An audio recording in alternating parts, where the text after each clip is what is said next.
witness the human rights abuses on the streets and in the prisons. The regime only wants their own narrative to be heard. That things are back to normal, that people are getting on with their lives, that Iran is fine. But the reality couldn't be further from the truth. Inflation is around 200%. Many people have lost their jobs. And of course, people are angry, still grieving over the massacre of their loved ones. Hatred and resentment for the regime and its leaders grows daily. And yet, the outside world seems to have conveniently brushed past these atrocities and turned a blind eye. Nothing is mentioned in mainstream media. No clause about human rights is included in the negotiation demands by the US. Iranian people have tried everything over the last 47 years of occupation to get rid of the regime of the mullahs. We've tried peaceful protests, strikes, and reforms. All have been met with state violence and further oppression. So what choice was left other than to appeal to the outside world for help? Whatever your political beliefs, and whatever you may think about the US and Israeli policies, these two countries were the only ones that stood up to the Islamic regime. This is why Iranians regard their military action as liberation rather than war. They helped us eliminate some of the regime's top figures. Of course, we're not naive. We realize that the US and Israel have also their own agendas. But what's important is that for once, their goals align with the wishes of the Iranian people. But what about the rest of the world? What are they doing? We see those activists that have built their careers on no war, no bombs, blindly opposing the US and Israel, staying completely silent about the tens of thousands of people killed by the regime. When is the world going to wake up and see that removal of the Islamic regime, the world's biggest sponsor of terrorism, will benefit not just Iranian people, but the whole world? Sir Keir Starmer and other European leaders have turned their backs on the Iranian people, refusing to take this unique opportunity to support the change of regime in Iran. They say this is not our war. But what would it take? What is their red line to take some decisive action? Perhaps a regime who has built a missile arsenal able to reach the heart of Europe would be the red line. Or a regime owning over 400 kilograms of uranium enriched to over 60%, levels only required for nuclear bombs.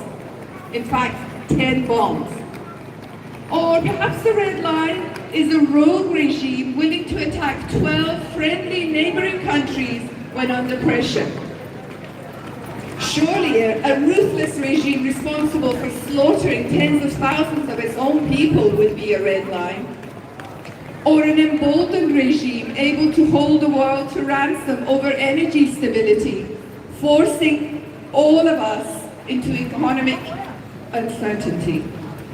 Or maybe the red line would be a terrorist regime intent on exporting its extremist and anti-West ideology to other countries, even here in the UK and other continents, and supporting and funding terrorist organizations to destabilize the region.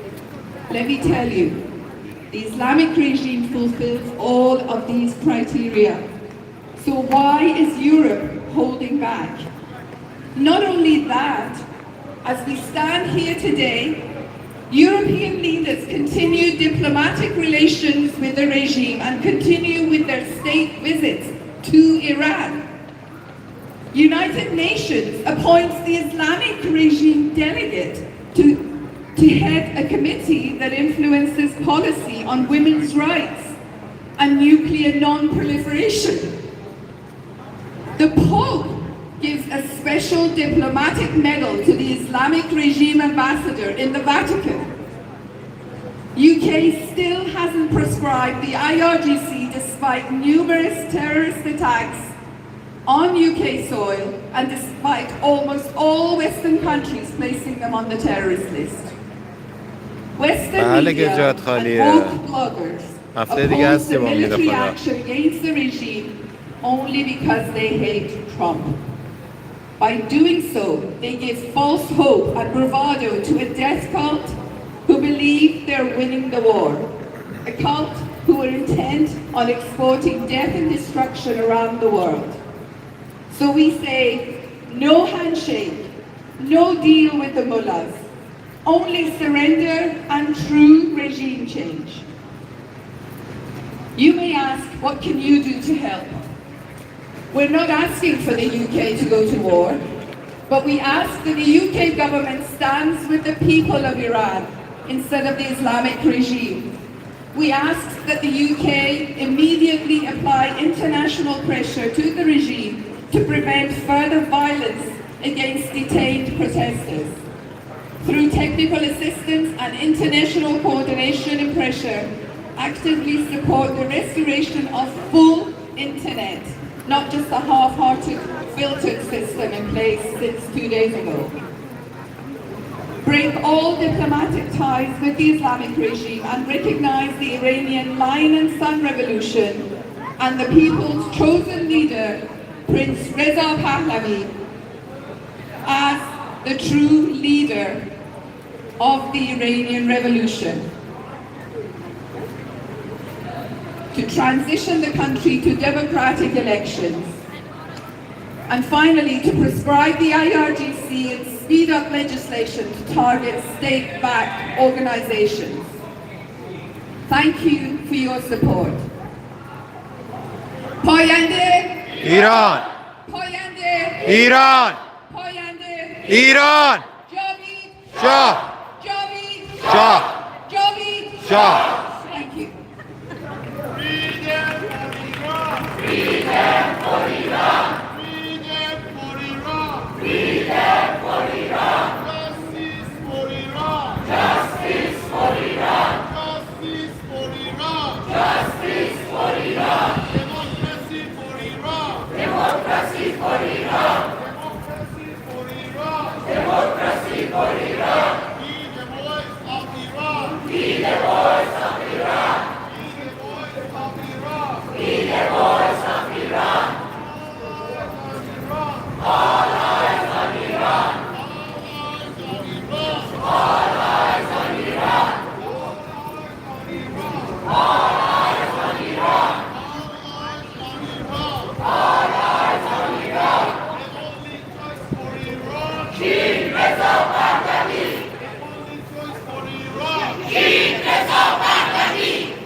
Iran, yes,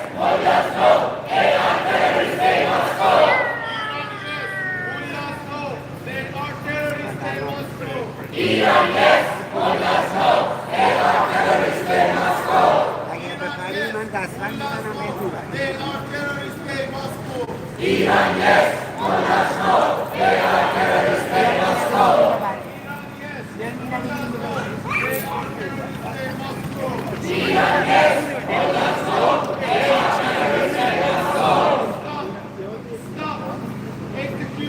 in Iran. Stop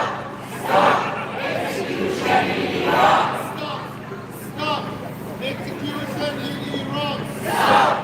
Stop execution in Iran.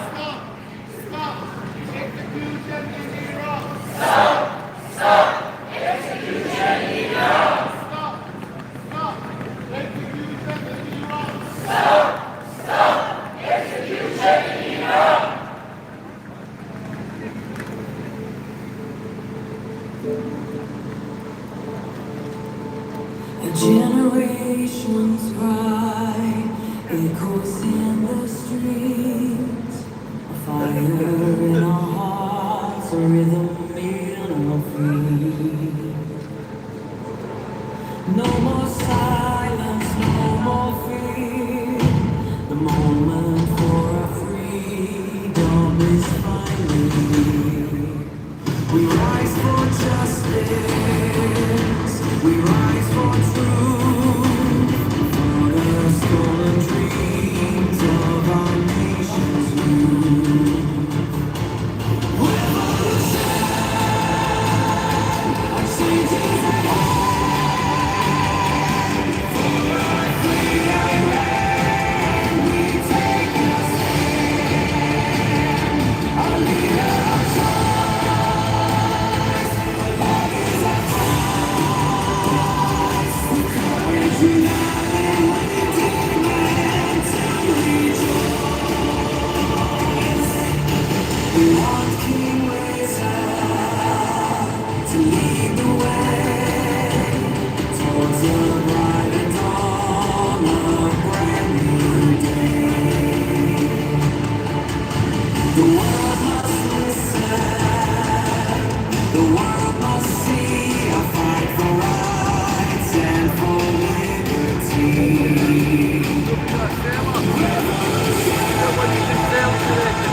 A change is ahead.